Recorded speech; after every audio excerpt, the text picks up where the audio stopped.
The evening of that day being one of the reading evenings at the Bower, Mr. Boffin kissed Mrs. Boffin after a 5 o'clock dinner, and trotted out, nursing his big stick in both arms, so that, as of old, it seemed to be whispering in his ear. He carried so very attentive an expression on his countenance that it appeared as if the confidential discourse of the big stick required to be followed closely. Mr. Boffin's face was like the face of a thoughtful listener to an intricate communication, and, in trotting along, he occasionally glanced at that companion with the look of a man who was interposing the remark, "You don't mean it." Mr. Boffin and his stick went on alone together, until they arrived at certain crossways where they would be likely to fall in with anyone coming, at about the same time, from Clerkenwell to the Bower. Here they stopped, and Mr. Boffin consulted his watch. "It wants 5 minutes, good, to Venus's appointment," said he. "I'm rather early." But Venus was a punctual man, and, even as Mr. Boffin replaced his watch in its pocket, was to be descried coming towards him. He quickened his pace on seeing Mr. Boffin already at the place of meeting, and was soon at his side. "Thank'ee, Venus," said Mr. Boffin.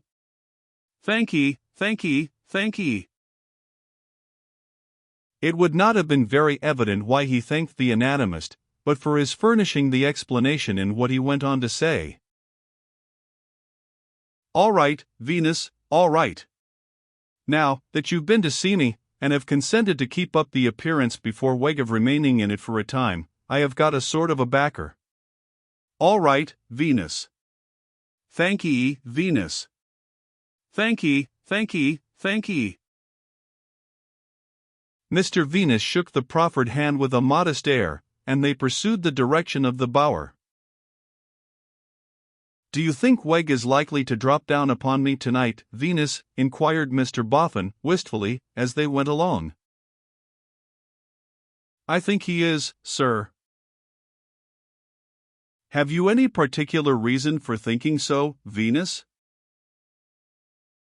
"Well, sir," returned that personage, "the fact is, he has given me another look in, to make sure of what he calls our stock-in-trade being correct, and he has mentioned his intention that he was not to be put off beginning with you the very next time you should come. And this," hinted Mr. Venus, delicately, "being the very next time, you know, sir." "Why, therefore you suppose he'll turn to at the grindstone, and, Wegg," said Mr. Boffin. "Just so, sir." Mr. Boffin took his nose in his hand, as if it were already excoriated, and the sparks were beginning to fly out of that feature. "He's a terrible fellow, Venus, he's an awful fellow. I don't know however I shall go through with it. You must stand by me, Venus, like a good man and true. You'll do all you can to stand by me, Venus, won't you?" Mr. Venus replied with the assurance that he would, and Mr. Boffin, looking anxious and dispirited, pursued the way in silence until they rang at the Bower gate. The stumping approach of Wegg was soon heard behind it, and as it turned upon its hinges he became visible with his hand on the lock. "Mr. Boffin, sir," he remarked.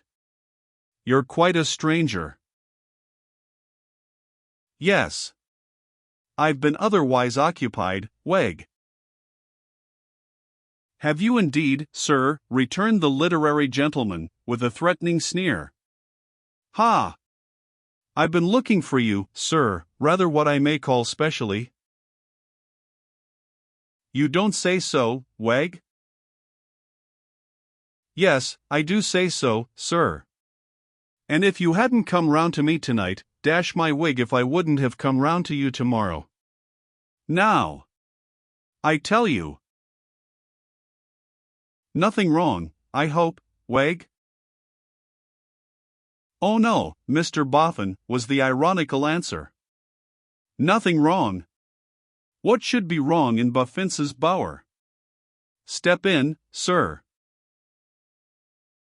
If you'll come to the bower I've shaded for you, your bed shan't be roses all spangled with dew. Will you, come to the bower? Oh, won't you, come to the bower?"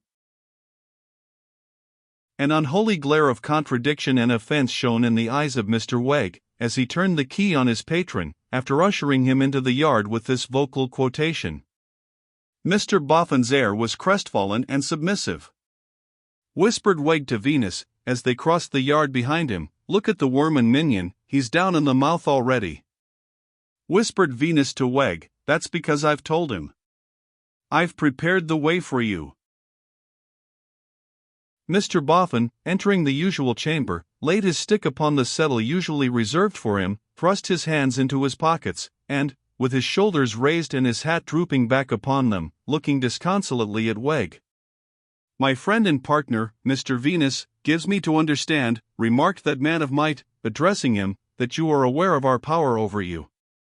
Now, when you have took your hat off, we'll go into that pint."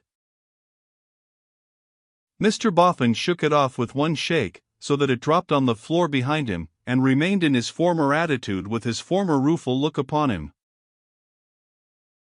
"First of all, I may going to call you Boffin, for short," said Wegg. "If you don't like it, it's open to you to lump it." "I don't mind it, Wegg," Mr. Boffin replied. "That's lucky for you, Boffin. Now, do you want to be read to?" "I don't particularly care about it tonight, Wegg." "Because if you did want to," pursued Mr. Wegg, the brilliancy of whose point was dimmed by his having been unexpectedly answered, "you wouldn't be. I've been your slave long enough. I'm not to be trampled underfoot by a dustman anymore. With the single exception of the salary, I renounced the whole and total situation." "Since you say it is to be so, Wegg," returned Mr. Boffin, with folded hands, "I suppose it must be." "I suppose it must be," Wegg retorted. "Next, to clear the ground before coming to business, you've placed in this yard a skulking, a sneaking, and a sniffing menial." "He hadn't it cold in his head when I sent him here," said Mr. Boffin. "Boffin," retorted Wegg, "I warn you not to attempt a joke with me." Here Mr. Venus interposed, and remarked that he conceived Mr. Boffin to have taken the description literally, the rather, forasmuch as he, Mr. Venus, had himself supposed the menial to have contracted an affliction or a habit of the nose, involving a serious drawback on the pleasures of social intercourse, until he had discovered that Mr. Wegg's description of him was to be accepted as merely figurative. "Anyhow, and everyhow," said Wegg, "he has been planted here, and he is here. Now, I won't have him here. So I call upon Boffin, before I say another word, to fetch him in and send him packing to the right-about." The unsuspecting Sloppy was at that moment airing his many buttons within view of the window. Mr. Boffin, after a short interval of impassive discomfiture, opened the window and beckoned him to come in. "I call upon Boffin," said Wegg, with one arm akimbo and his head on one side, like a bullying counsel pausing for an answer from a witness, "to inform that menial that I am master here." In humble obedience, when the button-gleaming Sloppy entered, Mr. Boffin said to him, "Sloppy, my fine fellow, Mr. Wegg is master here. He doesn't want you, and you are to go from here. For good," Mr. Wegg severely stipulated. "For good," said Mr. Boffin. Sloppy stared, with both his eyes and all his buttons, and his mouth wide open, but was without loss of time escorted forth by Silas Wegg, pushed out at the yard gate by the shoulders, and locked out. "The Adams pair," said Wegg, stumping back into the room again, a little reddened by his late exertion, "is now freer for the purposes of respiration. Mr. Venus, sir, take a chair. Boffin, you may sit down." Mr. Boffin, still with his hands ruefully stuck in his pockets, sat on the edge of the settle, shrunk into a small compass, and eyed the potent Silas with conciliatory looks. "This gentleman," said Silas Wegg, pointing out Venus, "this gentleman, Boffin, is more milk and watery with you than I'll be. But he hasn't borne the Roman yoke as I have, nor yet he hasn't been required to pander to your depraved appetite for miserly characters. I never meant, my dear Wegg, Mr. Boffin was beginning, when Silas stopped him. Hold your tongue, Boffin. Answer when you're called upon to answer. You'll find you've got quite enough to do. Now, you're aware, are you, that you're in possession of property to which you've no right at all? Are you aware of that? Venus tells me so, said Mr. Boffin, glancing towards him for any support he could give. I tell you so, returned Silas. Now, here's my hat, Boffin, and here's my walking stick. Trifle with me, and instead of making a bargain with you, I'll put on my hat and take up my walking stick, and go out, and make a bargain with the rightful owner. Now, what do you say? I say, returned Mr. Boffin, leaning forward in alarmed appeal, with his hands on his knees, that I am sure I don't want to trifle, Wegg. I have said so to Venus. You certainly have, sir, said Venus. You're too milk and watery with our friend, you are indeed, remonstrated Silas, with a disapproving shake of his wooden head. Then at once you confess yourself desirous to come to terms, do you, Boffin? Before you answer, keep this hat well in your mind and also this walking stick. I am willing, Wegg, to come to terms. Willing won't do, Boffin. I won't take willing. Are you desirous to come to terms? Do you ask to be allowed as a favor to come to terms? Mr. Wegg again planted his arm, and put his head on one side. Yes. Yes what, said the inexorable Wegg, I won't take yes. I'll have it out of you in full, Boffin. Dear me, cried that unfortunate gentleman. I am so worrited. I ask to be allowed to come to terms, supposing your document is all correct. Don't you be afraid of that, said Silas, poking his head at him. You shall be satisfied by seeing it. Mr. Venus will show it you, and I'll hold you the while. Then you want to know what the terms are. Is that about the sum and substance of it? Will you or won't you answer, Boffin? For he had paused a moment. Dear me, cried that unfortunate gentleman again, I am worrited to that degree that I'm almost off my head. You hurry me so. Be so good as name the terms, Wegg. Now, mark, Boffin, returned Silas, mark 'em well, because they're the lowest terms and the only terms. You'll throw your mound, the little mound as comes to you anyway, into the general estate, and then you'll divide the whole property into 3 parts, and you'll keep one in hand over the others. Mr. Venus's mouth screwed itself up, as Mr. Boffin's face lengthened itself, Mr. Venus not having been prepared for such a rapacious demand. Now, wait a bit, Boffin, Wegg proceeded, there's something more. You've been squandering this property, laying some of it out on yourself. That won't do. You've bought a house. You'll be charged for it. I shall be ruined, Wegg. Mr. Boffin faintly protested. Now, wait a bit, Boffin, there's something more.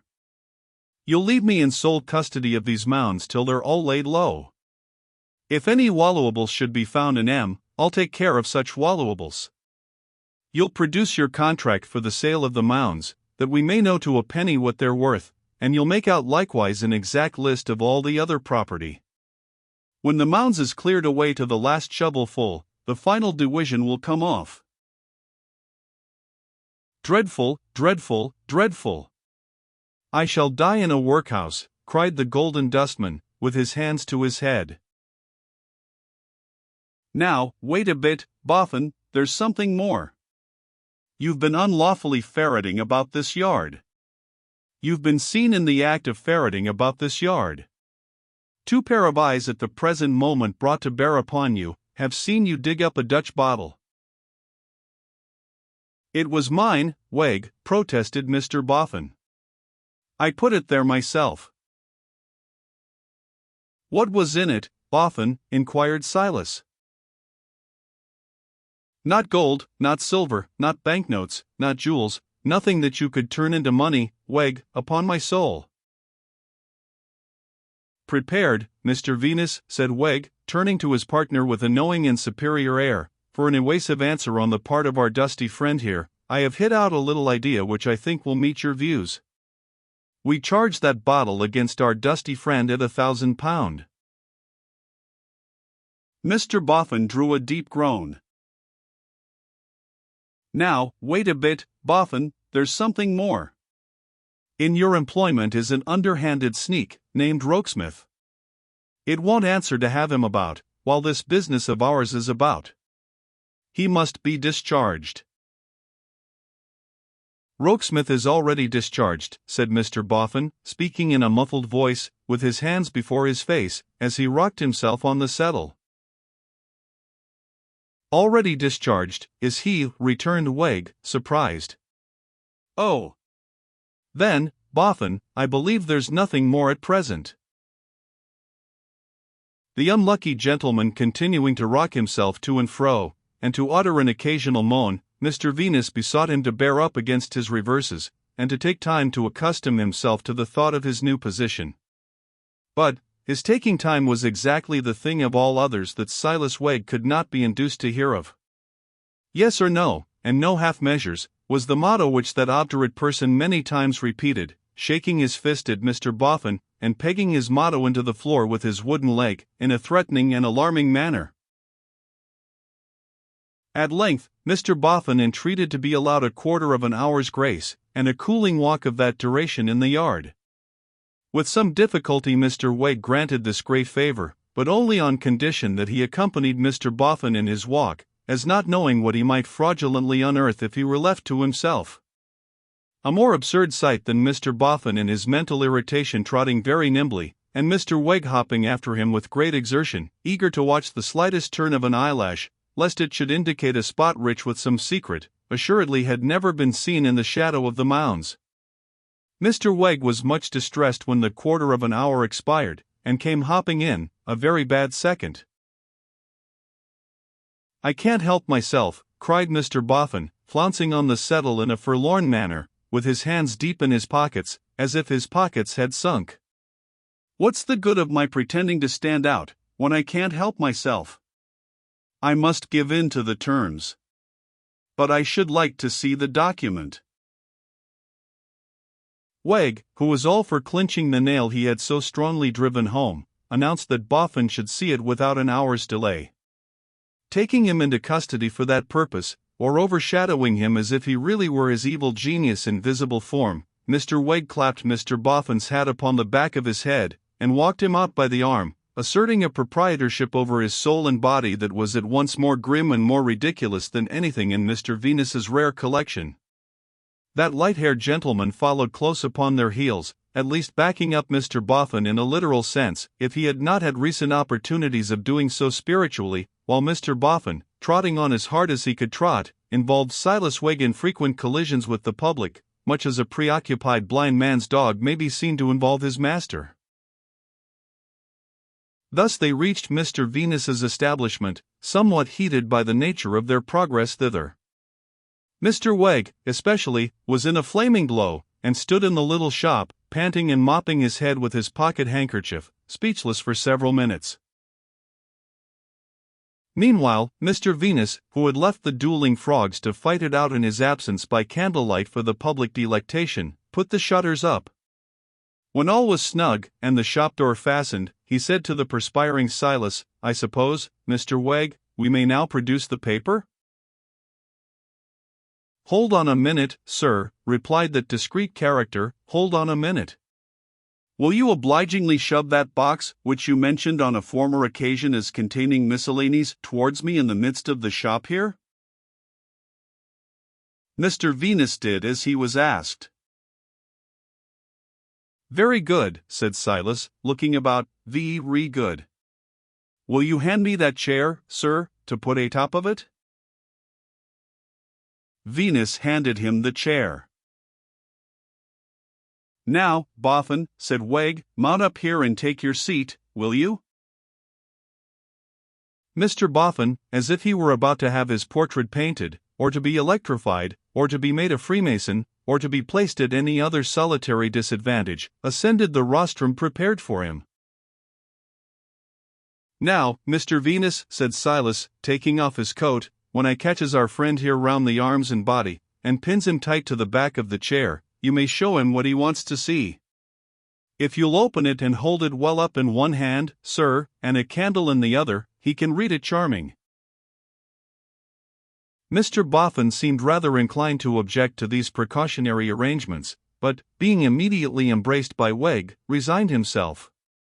Venus then produced the document, and Mr. Boffin slowly spelt it out aloud, so very slowly, that Wegg, who was holding him in the chair with the grip of a wrestler, became again exceedingly the worse for his exertions. "Say when you've put it safe back, Mr. Venus," he uttered with difficulty, for the strain of this is tremendous. At length the document was restored to its place, and Wegg, whose uncomfortable attitude had been that of a very persevering man unsuccessfully attempting to stand upon his head, took a seat to recover himself. Mr. Boffin, for his part, made no attempt to come down, but remained aloft disconsolate. "Well, Boffin," said Wegg, as soon as he was in a condition to speak. "Now, you know." "Yes, Wegg," said Mr. Boffin, meekly. "Now, I know." "You have no doubts about it, Boffin?" "No, Wegg. No, Wegg. None," was the slow and sad reply. "Then, take care, you," said Wegg, "that you stick to your conditions. Mr. Venus, if on this auspicious occasion, you should happen to have a drop of anything not quite so mild as tea in the ooze, I think I'd take the friendly liberty of asking you for a specimen of it." Mr. Venus, reminded of the duties of hospitality, produced some rum. In answer to the inquiry, "Will you mix it, Mr. Wegg?" that gentleman pleasantly rejoined, "I think not, sir. On so auspicious an occasion, I prefer to take it in the form of a gum tickler." Mr. Boffin, declining rum, being still elevated on his pedestal, was in a convenient position to be addressed. Wegg, having eyed him with an impudent air at leisure, addressed him, therefore, while refreshing himself with his dram. "Boff, Fin." "Yes, Wegg," he answered, coming out of a fit of abstraction, with a sigh. "I haven't mentioned one thing, because it's a detail that comes of course. You must be followed up, you know. You must be kept under inspection." "I don't quite understand," said Mr. Boffin. "Don't you?" sneered Wegg. "Where's your wits, Boffin? Till the mounds is down and this business completed, you're accountable for all the property, recollect. Consider yourself accountable to me. Mr. Venus here being too milk and watery with you, I am the boy for you." "I've been a-thinking," said Mr. Boffin, in a tone of despondency, "that I must keep the knowledge from my old lady." "The knowledge of the division, d'ye mean?" inquired Wegg, helping himself to a third gum tickler, for he had already taken a second. "Yes. If she was to die first of us two, she might then think all her life, poor thing, that I had got the rest of the fortune still, and was saving it." "I suspect, Boffin," returned Wegg, shaking his head sagaciously, and bestowing a wooden wink upon him, "that you found out some account of some old chap, supposed to be a miser, who got himself the credit of having much more money than he had. However, I don't mind. Don't you see, Wegg?" Mr. Boffin feelingly represented to him, "Don't you see? My old lady has got so used to the property. It would be such a hard surprise." "I don't see it at all," blustered Wegg. "You'll have as much as I shall." "And who are you?" But then, again, Mr. Boffin gently represented, my old lady has very upright principles. Who's your old lady, returned Wegg, to set herself up for having uprighter principles than mine?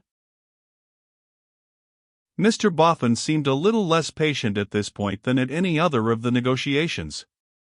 But he commanded himself, and said tamely enough, I think it must be kept from my old lady, Wegg. Well, said Wegg, contemptuously, though, perhaps, perceiving some hint of danger otherwise, keep it from your old lady. I ain't going to tell her. I can have you under close inspection without that. I'm as good a man as you, and better. Ask me to dinner. Give me the run of your ooze. I was good enough for you and your old lady once, when I helped you out with your wheel and hammers. Was there no Miss Elizabeth, Master George, Aunt Jane, and Uncle Parker, before you too? Gently, Mr. Wegg, gently, Venus urged. Milk and waterarily you mean, sir, he returned, with some little thickness of speech, in consequence of the gum ticklers having tickled it. I've got him under inspection, and I'll inspect him. Along the line the signal ran England expects as this present man will keep Boffin to his duty. Boffin, I'll see you home. Mr. Boffin descended with an air of resignation, and gave himself up, after taking friendly leave of Mr. Venus. Once more, inspector and inspected went through the streets together, and so arrived at Mr. Boffin's door. But even there, when Mr. Boffin had given his keeper good night, and had let himself in with his key, and had softly closed the door, even there and then, the all-powerful Silas must needs claim another assertion of his newly asserted power.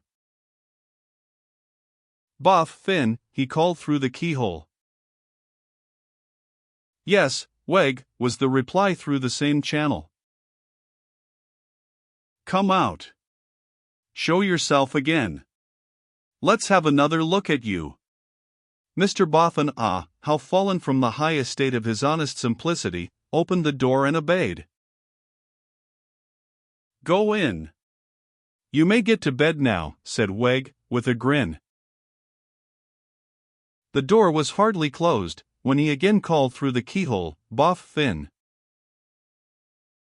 Yes, Wegg. This time Silas made no reply, but labored with a will at turning an imaginary grindstone outside the keyhole, while Mr. Boffin stooped at it within. He then laughed silently, and stumped home.